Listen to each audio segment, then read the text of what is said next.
পেটের কথা পেটে রাখাই বুদ্ধিমানের কাজ। নিজের সাফল্যের এই 3টি প্ল্যান কাউকে বললেই কিন্তু সব মাটি হয়ে যাবে। আমরা অনেকেই আবেগের বশবর্তী হয়ে বা উৎসাহে নতুন কোনো প্ল্যান করলেই বন্ধুদের বা আত্মীয়দের বলে ফেলি, আমি নতুন ব্যবসা শুরু করছি, আমি বিদেশে যাওয়ার চেষ্টা করছি ইত্যাদি। কিন্তু খেয়াল করে দেখবেন, বলার পরেই কাজটা কোনো না কোনো কারণে আটকে যায় বা নষ্ট হয়ে যায়। এর কারণ শুধু নজর নয়, এর কারণ মনস্তাত্ত্বিকও।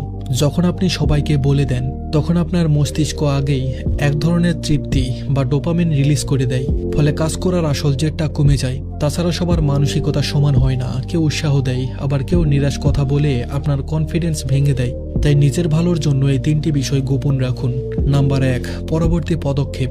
দাবা খেলায় যেমন চাল দেওয়ার আগে কাউকে বলা হয় না, জীবনও তাই। আপনি কালকে কি করবেন, কোথায় ইনভেস্ট করবেন বা কোন চাকরির জন্য চেষ্টা করবেন, এটা কাজ হওয়ার আগে কাউকে জানাবেন না।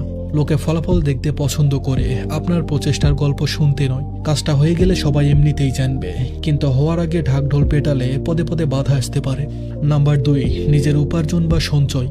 আপনার পকেটে কত টাকা আছে বা আপনি কত টাকা বেতন পান, এটা একান্তই ব্যক্তিগত।